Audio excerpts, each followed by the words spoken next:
Hello learners, welcome back to my YouTube channel and इस video में मैं आप लोगों के साथ डिस्कस करूंगी हायर परचेज सिस्टम का पार्ट टू। इससे पहले पार्ट वन में जो बेसिक्स चीज़ें हैं हायर परचेज सिस्टम के बारे में वो डिटेल में डिस्कस की हैं। तो उस वीडियो का लिंक मैंने आप लोगों को डिस्क्रिप्शन बॉक्स में प्रोवाइड किया है। आप वहाँ क्लिक करके देख सकते हो, तो आप लोगों के लिए बहुत ज़्यादा इंपॉर्टेंट है। ओके, सो हम स्टार्ट करते हैं हायर परचेज सिस्टम के पार्ट टू को। देखिए, कुछ बेसिक टर्म्स है हायर परचेज से रिलेटेड, वो आप लोगों को पता होनी चाहिए। ठीक है, देखो, अगर आपको अकाउंटिंग रिकॉर्ड करने से पहले कुछ टर्म्स आएंगे like cash price, higher purchase price, इनमें क्या डिफरेंस है और ये क्या चीज़ है, ये आपको पता होना चाहिए। ठीक है, देखो, there are two different prices of the goods under this method. Two different prices होते हैं गुड्स के हायर परचेज सिस्टम में। वो कौन कौन से? फर्स्ट प्राइस है कैश प्राइस। ठीक है, it is the amount for which the goods can be purchased immediately by making a lump sum payment. अगर आपने इकट्ठा पेमेंट दे दिया उसका, ठीक है, इमीडिएट पेमेंट दे देते हो, तो ऑब्वियस है वो कैश प्राइस हो जाएगा। ठीक है, इसीलिए इस पर कोई भी अमाउंट ऑफ इंटरेस्ट नहीं होता है क्योंकि आप इमीडिएटली लमसम पेमेंट दे रहे हैं। लेकिन बात आती है, हमने पढ़ा है हायर परचेज। तो हायर परचेज में आप पीरियडिकली, मैंने जैसा कि आपको फर्स्ट पार्ट में बताया है, पीरियडिकली इंस्टॉलमेंट आप लोग पे करते हो। ठीक है, तो एक जो सेकेंड प्राइस की मैं बात कर रही हूँ that is hire purchase price. क्या है? Hire purchase price. It is the total amount which the hire purchaser is required to pay. ये वो टोटल अमाउंट है जो कि एक हायर परचेजर को पे करना पड़ता है। ठीक है, ये क्या है? ये वो टोटल अमाउंट है जो हायर परचेजर को क्या करना पड़ता है? पे करना पड़ता है। As this amount also includes interest, it is always more than the cash price of the goods. देखो, एक आपने इमीडिएट पेमेंट करनी, ऑब्वियस है उस पर इंटरेस्ट नहीं लगेगा। एक आप इंस्टॉलमेंट्स पे खरीद रहे हैं तो उस पर इंटरेस्ट भी इंक्लूड होगा। तो हायर परचेज प्राइस हमारा कैश प्राइस से ज़्यादा होता है बिकॉज उसमें इंटरेस्ट को इंक्लूड किया जाता है। So cash price plus total interest मिलाकर हमारा क्या बनता है? Hire purchase price.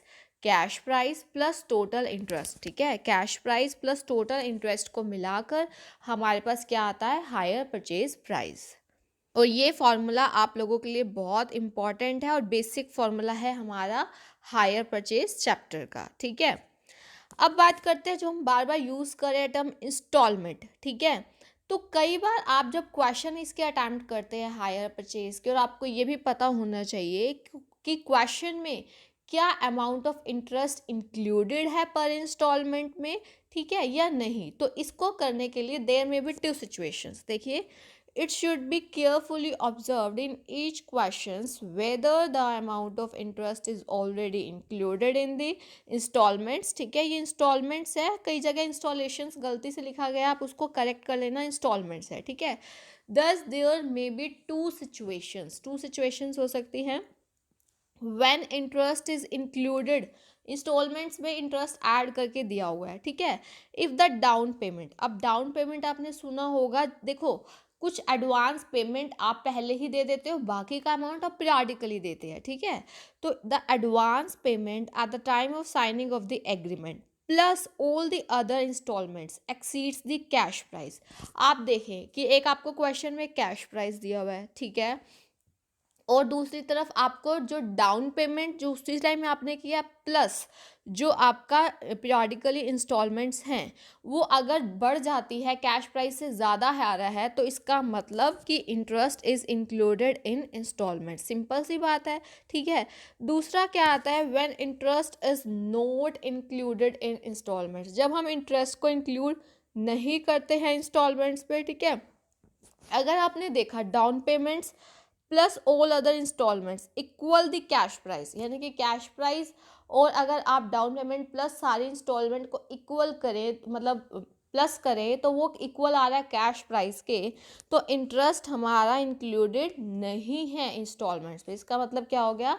हमारा जो इंटरेस्ट है वो इंक्लूड नहीं किया गया है इंस्टॉलमेंट में। तो आपको पता चल जाएगा ना इस टाइप से, अगर कैश प्राइस से ज़्यादा आ रहा है तो ऑब्वियस है इंटरेस्ट इंक्लूडेड है, but if it is not exceeding cash price, यानी कि it is equal to cash price, then interest is not included. ठीक है, अब बात करते हैं अकाउंटिंग रिकॉर्ड्स। थोड़ा बहुत मैं आपको नॉलेज दे दूंगी इसके बारे में, क्योंकि हमें हर एक चीज़ का पता होना चाहिए।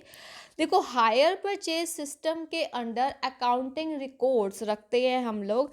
तो अब एक बार हम गुड्स को, जो हम बात कर रहे हैं बार बार हायर परचेज के अंदर, उसको हमने टू कैटेगरीज में डिवाइड किया है। एक तो है गुड्स जिनकी वैल्यू ज़्यादा होती है, कॉन्सिडरेबल वैल्यू होती है, such as motor car, truck, machinery, ठीक है। दूसरा आ जाता है आपका goods of small value, goods ऐसी जो स्मॉल वैल्यू की है। इसमें आ जाएगा आपका रेडियो, साइकिल एटसेट्रा, ये सब कुछ आ जाएगा, ठीक है। और सबसे पहले हम बात करेंगे कि जो कॉन्सिडरेबल वैल्यू, यानी कि जिनकी वैल्यू ज़्यादा होती है, like motor car, truck, machinery, इनके लिए हम जब ट्रांजैक्शंस को रिकॉर्ड करते हैं तो हमारे पास टू मेथड्स हैं। अब मेथड्स आपसे कई बार एमसीक्यू में पूछ लेता है ना कि कौन सा मेथड है, कौन सा नहीं है, तो एक छोटी छोटी चीज़ों के नोट्स साथ के साथ ज़रूर बनाने हैं, ठीक है। तो there are two methods of recording the transactions in respect of goods of considerable value. तो हमारे पास यहाँ पे टू मेथड्स हैं, किसके लिए, जो कॉन्सिडरेबल अमाउंट की गुड्स हैं उनको क्या करने के लिए, रिकॉर्ड करने के लिए। तो फर्स्ट मेथड है टोटल एसेट वैल्यू मेथड। क्या नाम है हमारा फर्स्ट मेथड का, टोटल एसेट वैल्यू मेथड। इसमें जो हमारी गुड्स परचेज की जाती है हायर परचेज पे, उनको हम ट्रीट करते हैं लाइक ऑर्डिनरी परचेजेस। कैसे ट्रीट किया जाता है, जैसे सिंपल हम लोग परचेज करते हैं, तो हम परचेज अगर एसेट कर रहे हैं, देखो total asset value word use हो रहा है यहाँ पे। एसेट अकाउंट क्या होगा, डेबिट होगा, अभी मैं आपको जर्नल एंट्री बताऊंगी। और हायर वेंडर, टू किससे ले रहे हो आप लोग, हायर वेंडर से, और हायर वेंडर अकाउंट क्या हो जाएगा यहाँ पे, क्रेडिट, ठीक है। तो अगर एसेट को परचेज किया जा रहा है, एसेट अकाउंट डेबिट होगा, हायर वेंडर अकाउंट क्रेडिट होगा, with full cash price of the asset. ये इंपॉर्टेंट चीज़ ध्यान रखनी, क्योंकि देखो कौन से अकाउंट को डेबिट और क्रेडिट करना है ये भी ज़रूरी होता है जानना, प्लस किस अमाउंट से करना है, क्योंकि देखो अकाउंट एंड अमाउंट आपके अकाउंटिंग में बहुत ज़्यादा इंपॉर्टेंट रखते हैं, ठीक है। अकाउंट भी नहीं गलत होना चाहिए, अमाउंट भी नहीं गलत होना चाहिए, ठीक है। तो हायर वेंडर, और देखो एसेट अकाउंट को डेबिट किया, हायर वेंडर अकाउंट को क्रेडिट किया, और किसके साथ करते हैं, with full cash price. Cash price की बात हो रही है, not hire purchase price. Second method है एसेट एक्रूअल मेथड। अब देखो पहला क्या था हमारा, total asset value method. Second method है हमारा asset accrual method, this one asset accrual method.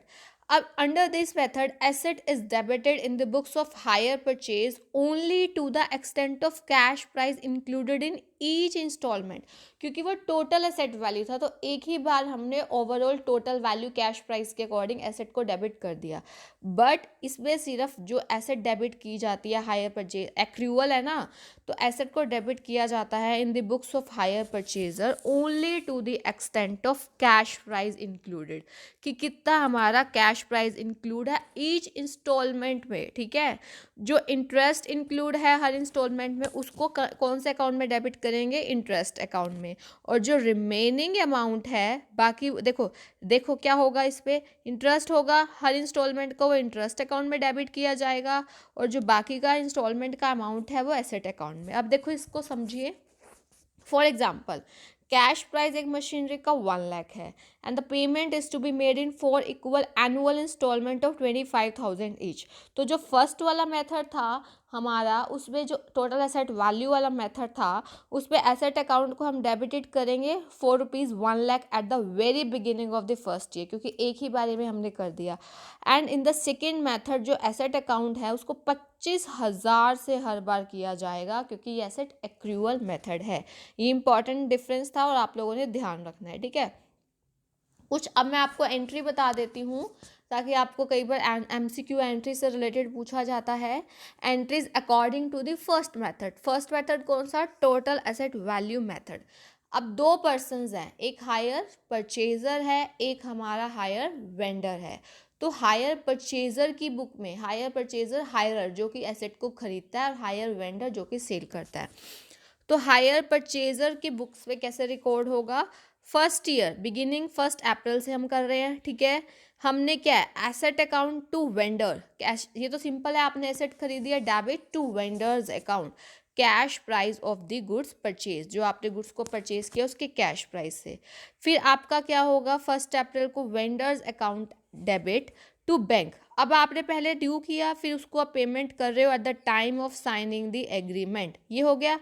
अब उसके बाद ये तो स्टार्टिंग की एंट्री होगी और सारे ओवरऑल कैश प्राइस से आप डेबिट कर देते हैं। उसके बाद देखिए फिर उसका जो फर्स्ट ईयर का एंड आएगा 31 मार्च, तब आप पहले क्या करेंगे, इंटरेस्ट ड्यू करेंगे, interest account debit to vendor's account. Due करते हैं ना, अब इंटरेस्ट हमारा खर्चा है, इंटरेस्ट डेबिट टू किसको देना है, वेंडर को। ठीक है, पहले मैं आपको हायर परचेजर की बुक पे जो एंट्री होनी है वो बता रही हूँ।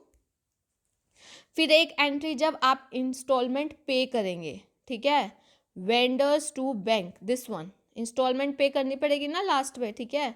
Vendors account to bank account हमने पे कर दिया। देखो पीरियडिकली इंस्टॉलमेंट ईयरली भी हो सकती है, हाफ ईयरली, क्वार्टरली, वो आपको क्वेश्चन में दिया जाएगा, ठीक है।